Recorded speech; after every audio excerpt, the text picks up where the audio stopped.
ចាទៅយកដេរួចហើយនេះដេរួចហើយនេះមកមានជុំទៀតអូខេអញ្ចឹងយើងឡើងក្នុងច្រឹបវារហូតដល់ហើយយើងកិន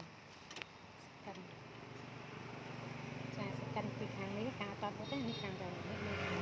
អរចឹងដាក់មកកិន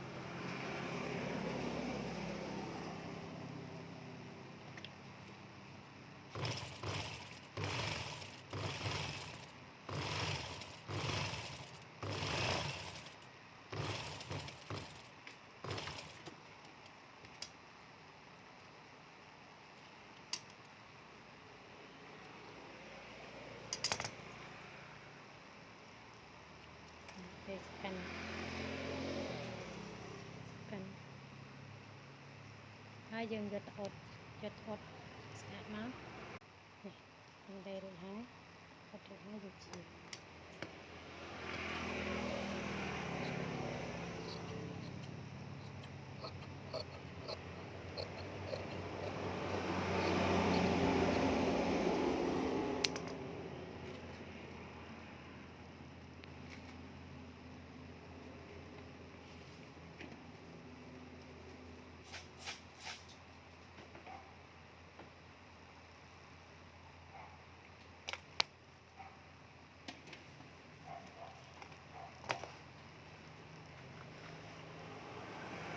យើងពុក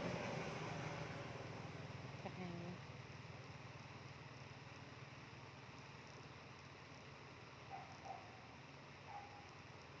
អញ្ចឹងទៅប្រាប់ទៅតាមតម្រងកាហា